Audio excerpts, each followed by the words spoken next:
Welcome to the Occupational Safety Leadership Podcast, episode number 210 with Jean Ndana. I'm not sure I said that correctly, Jean. Is that right? Yes, yes, you did a Okay. great job. Thank you, thank you. And today's episode, we're going to talk about new hire safety orientation, how to make it fun and exciting. And for myself, I know that when I was a very young safety professional, I thought I did a really good job of this. And in hindsight, I don't think I did a good job at all. I probably bored a couple folks. They were probably happy when I brought some donuts and different things around. So I think I could have done a better job. So we'll kind of talk about these strategies that we can use out there. Before we really get going, Jean, if you could give us a little bit of background about yourself, that would be great. Fantastic. I'll be more than happy to do that. My name is Jean Ndana. I've been a health and safety practitioner for more than 25 years. My experience in safety span across multiple industry, including oil and gas, food, automotive, construction, manufacturing, and you name it. Currently, I work for a global company specialized in steel manufacturing. We make tubes, sprinkler piping, and so on. And as a corporate safety director, we have several plants scattered across US and Canada.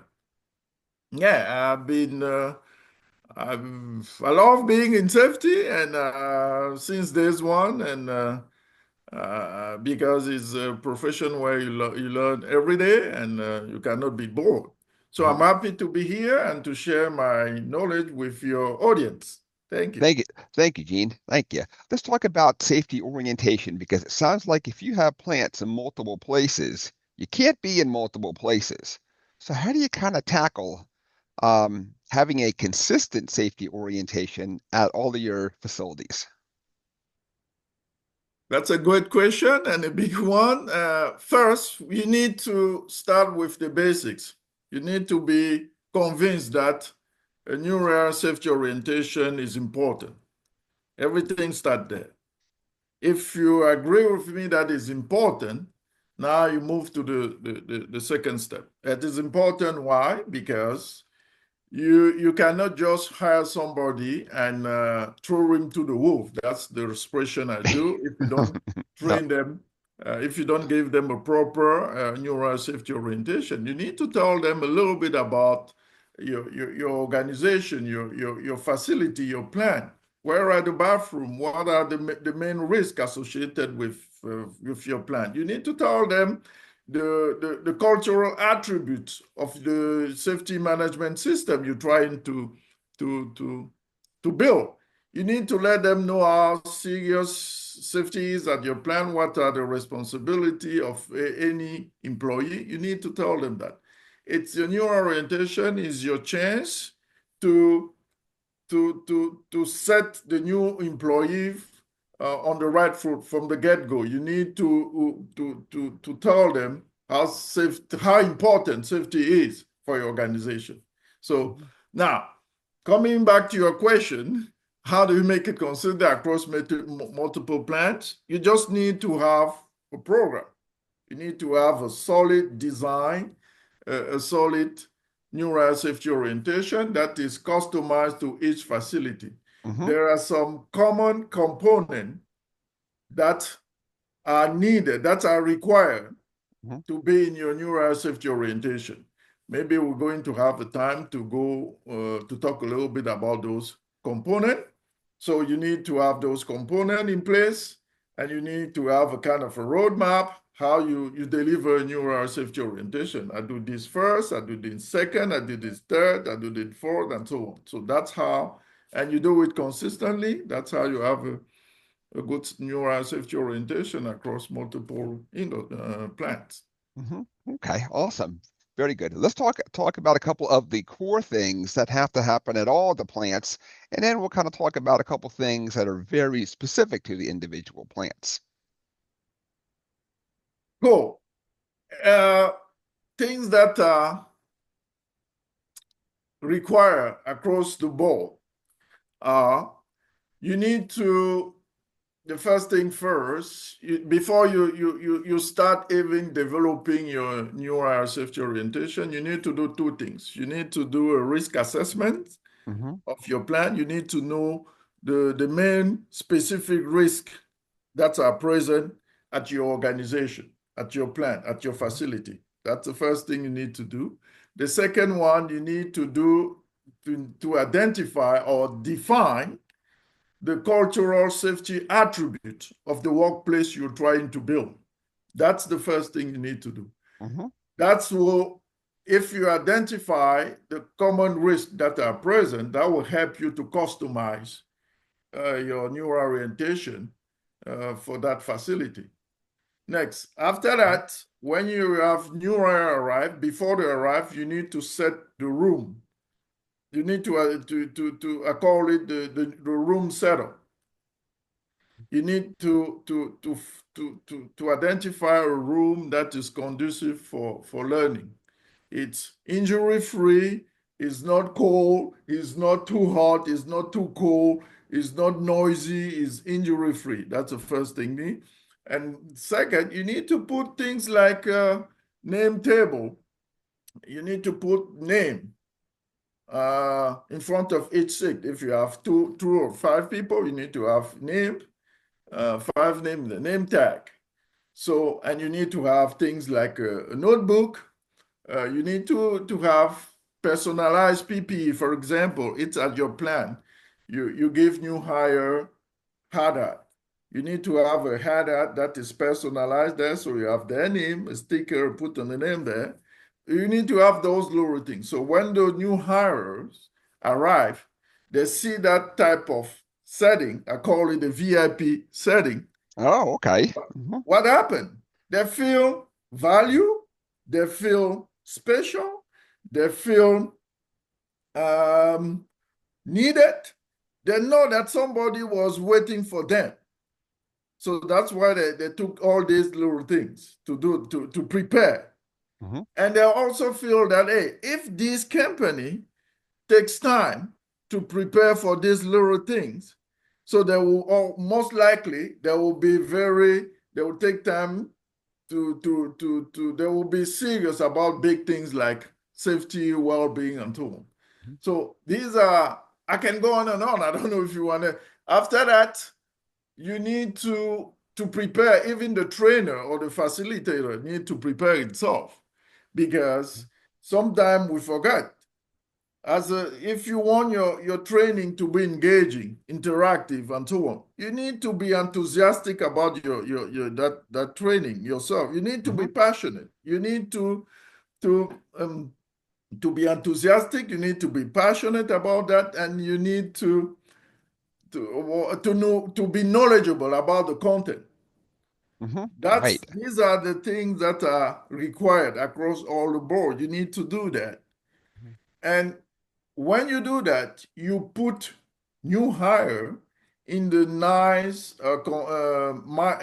frame of mindset that is conducive to learning, because they feel surprised, they feel needed, they feel special, they feel value. Hmm. And something I also do also is to play music, for example. You Hmm. play a welcome music.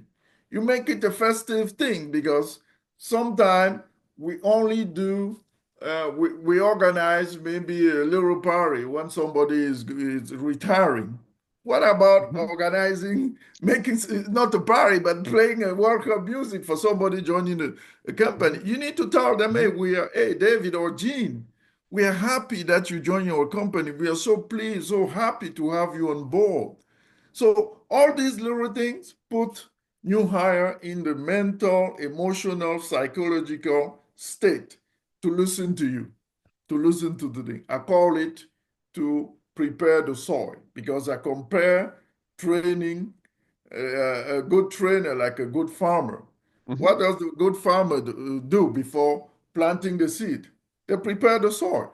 Right, right, right. So that's those little things help prepare the soil, which is the soil is the mindset, the brain of your seed is your content of your training, and the brain is the soil. by doing all these little tricks, tips that I was talking about, you prepare the soil. You prepare them, you put them in an emotional, psychological state that is conducive to learning. And I really like that VIP treatment. Just the whole having a name tag, having a welcome here, everything is prepared. That's really good. That's something that I could definitely go home and do like right away. Really get and implement those types of things. I never thought about it almost like you're welcoming a person in. I just kind of thought there about it like, well, everybody sees me and then they go to HR and then they kind of, all that kind of stuff then. But this is something that I could integrate with other departments as well too, I'm sure. yeah, and Mhm. the good things about all these little tips, they are not expensive. They are Right, right, free. right. Hmm. They are effective and cost effective at the same time. And piggyback of what you're saying, how, to get a good training going on, you need to grab their attention. All these little things are attention grabbing Right, because they are surprised. They have never seen something like that before. right. Especially you're talking about ordinary people, crane operator, machine operator, forklift driver. You are not talking about CEOs or VPs and so on. You're talking about ordinary people or employee. So there will be surprise. And the surprise is emotions that creates awareness. So they'll say, hey, they're now, you're grabbing their attention. They're alert. They want to know what is coming next. They're curious to know what is coming next. Hmm. And now you can start delivering your training. If you I want like it. me, It's good. yeah, if you want me to keep with tips, the next one, Yes. for example, most of the time, the neural safety orientation is done by a safety manager or safety specialist or safety coordinator. Hmm. So I call that type of thing a one-man show. So it's just a task delegated to the safety department. It should not be like that. If we I'm sure you've heard that hey, safety is everyone's responsibility.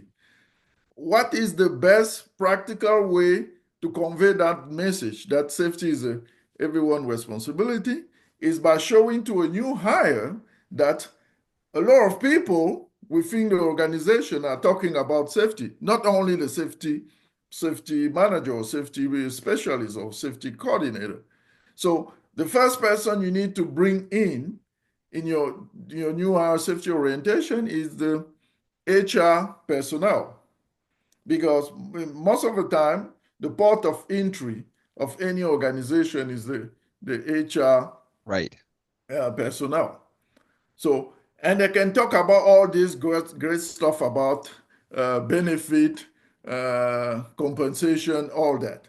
After that, you can give them a slide with 5 bullet points where they can talk about safety. Things like here, we encourage people to report accident. We encourage people to report any safety concern without fear of retaliation.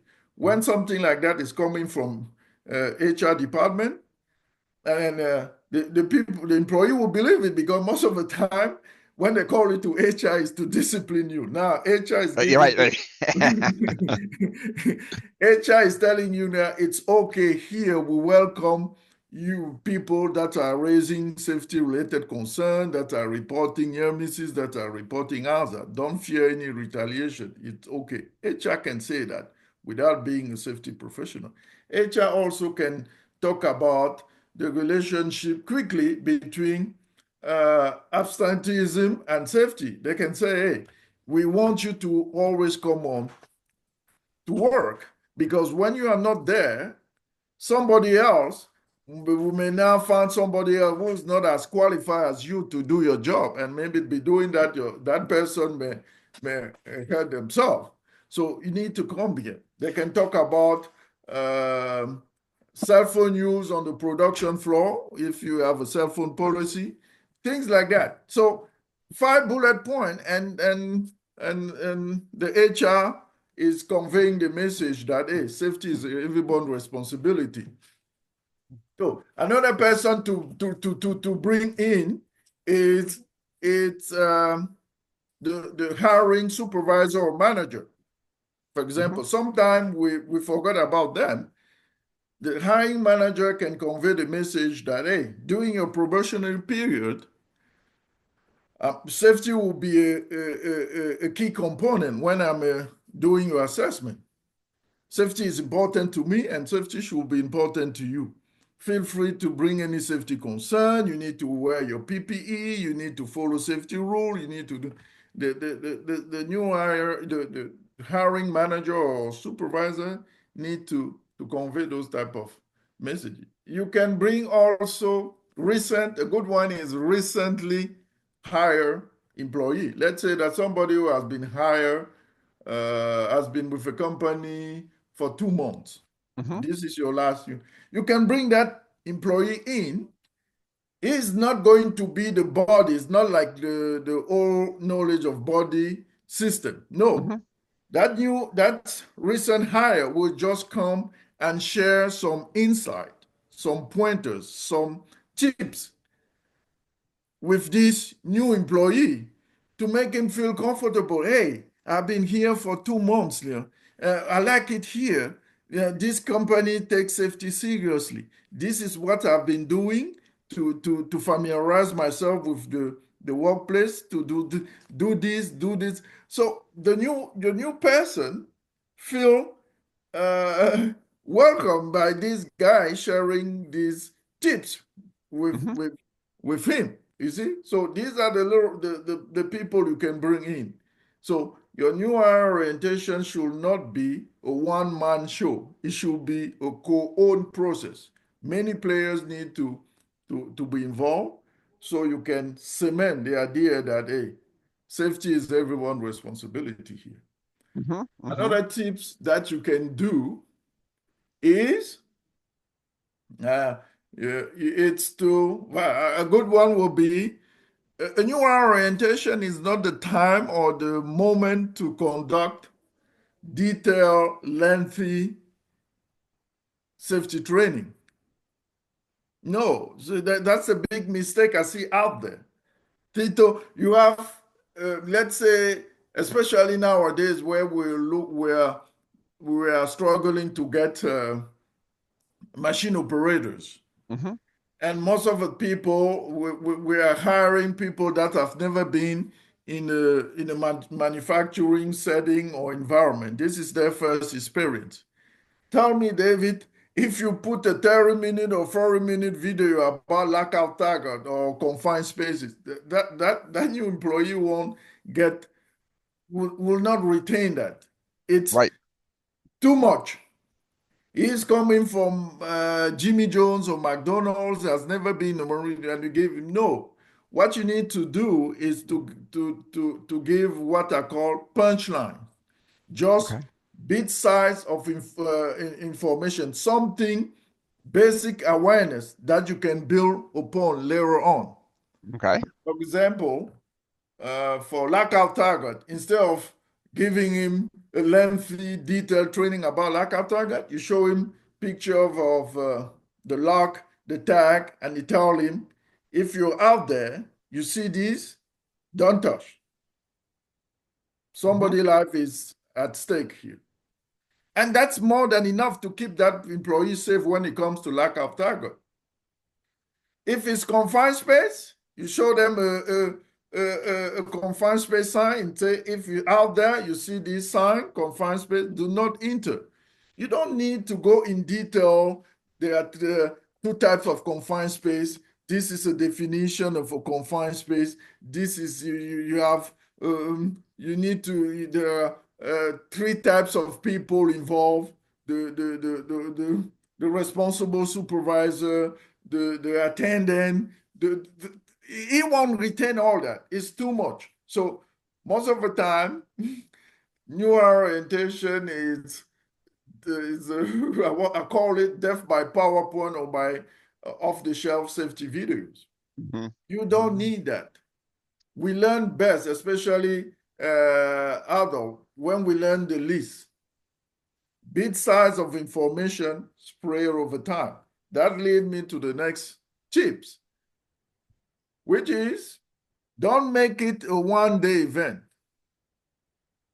Sometimes Mhm. we make it a one-day event, and this is it's maybe efficient, but it's not effective.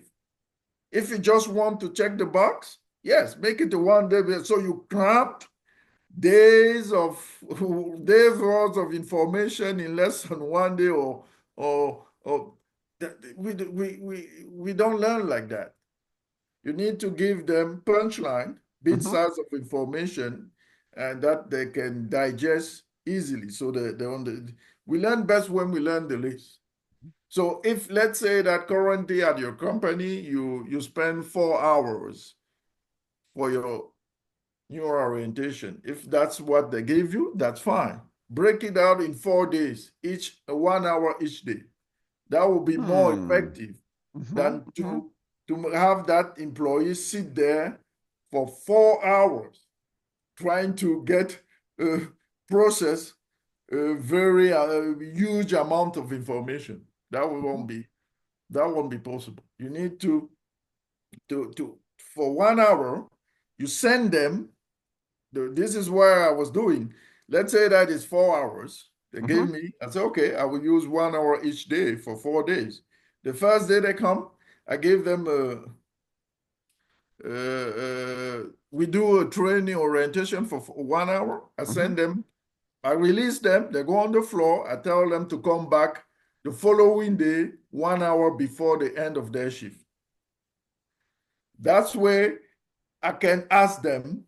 That lead me to the next tip, which is to include a kind of a feedback loop Mhm. Mhm. in your neural safety orientation. You need to leverage fresh eyes because this new hire, they have fresh eyes. They have never been in that environment, so they can see things that we didn't see. Right, right, right. So when they come in the following day, I tell them, hey, tell me, based on your first day on the floor, what are the main risks associated with the task you were doing? Things like that. Or I ask them, this is the first question I ask them before I ask them about the risk. You say, is there anything you wish you knew before being sent on the floor? So they Hmm. can tell you, hey, I wish I knew this, I wish you told me. So what do you have? You're getting what I can call instant feedback. Mhm. So if you do that, your neural orientation of this week or 2 weeks will be the different from the one 2 weeks after because you're getting this feedback from this new hire and you incorporate that feedback in your neural program. It won't Mhm. be the same information because new hire are telling you, hey, I wish I had this, I knew this, I wish I knew this, I knew this. So you put that in. So the next person that comes, it will find a little bit different. That's how you keep your program fresh, relevant, and effective and impactful. Another thing you need to do to keep it engaging, for example, you need to have there are many things. You need to have frequent um, knowledge checks. Mhm. You know, most of the time, based on my experience, safety professional, they wait till the end, Mm. their rotation to give a kind of a quiz. Mhm. Mhm. For I've done me, that before. Yeah. yeah, for me, this is not the right approach. You need to sprinkle your neural safety orientation with frequent knowledge retention checks. It can be a true or false question. It can be a little discussion, a group discussion. It can be it, it, it can be anything, but you need to check that. It can be true or false question. It can be a group discussion. It can be a little scenario and ask question. By knowledge checks, I want to make it clear, is different from quizzes. Right. because knowledge checks are not graded. You're Hmm. not grading at the end, and that makes them, because they are not graded, they makes them a good lower pressure assessment tool because they are designed for joint review. We review it together. Hmm. If you miss something, I will tell you. If I can elaborate on one thing that you say on your answer. And so that's if you do that, you keep that engaging. You say, hey, Right. if I ask you, you answer a question, I can piggyback on your answer to elaborate to, and so you that's how you keep it engaging. For example, Mhm. you need to have a knowledge frequent knowledge retention thing. Another thing you need to do is you need to use repetition. Since kindergarten, we know that repetition is the mother of teaching of skills. Hmm. But you need to use it strategically, otherwise the person will be bored. So the way I've used it, I keep using it during new orientation is as follows. If I'm doing knowledge retention checks, for example, after a video, I can tell you, hey, David, tell me, what do you think are the mistakes the employee did on that video? Let's say that we're watching a video of a previous accident that's happened at the plant. You show them to new hire and you say, what do you think were the root cause, the mistakes the employee did? So before you tell me the answer, I will tell you, hey, David, takes 2 minutes, jot down your answer in your notebook because we give notebooks. Notebooks are part of the welcoming package Hmm. that the new hire will find when they come in front of their seat. They have a notebook, a little notebook with a pen. A notebook has their name on it.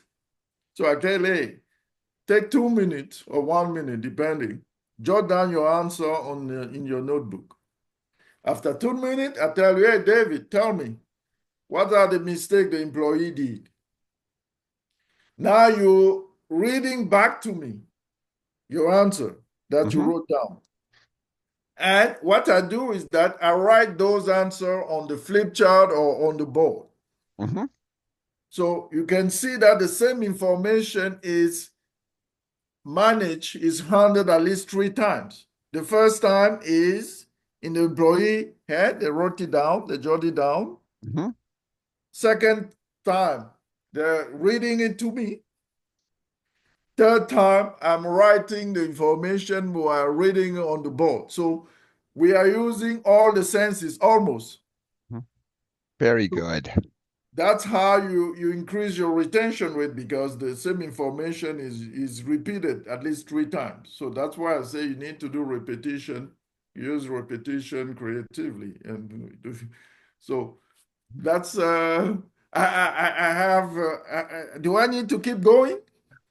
Gene, I hate to stop you, but we are bumping up on time. We have about a minute left. If you could tell the Oh, audience where they can catch you and get more info. I have a lot of other questions, but we just got started talking. So at some point, I'd like to have you back for a part two, and we'll just kind of keep on chugging. yes, yes. You can see how passionate I am. I can talk over. Hmm. Yes, they can find me. I'm old school. They can find me in Lincoln. I have a Hmm. free news Lincoln newsletter I where like I it. It's really talk. good. Yes, I Hmm. talk about all those things in Hmm. detail because I know that even doing a presentation at the National Safety Council or American Safety Professional thing, they'll give you only a 1 hour thing. You cannot talk about all that. So that's why I started this link, the free link newsletter. They can Hmm. just Google my name, Jean Ndana. I'm thinking it will pop up. So that's the. I'm not in Instagram. I'm not. I'm just in LinkedIn. Right, I'm right, old right, school. So right. yeah. Okay. Gene, thank you. Thank you so much. It was really good. I got to have you back for a part two because we just started talking, and I mean, there's a lot more great things to say. And with that, I want to thank everybody for joining me today. This was episode number 210 with Jean Ndana. Thank you so much. Everybody have a safe day. Thank you, David. Thank you for having me. I'll be more than happy to come back for part two or three or four.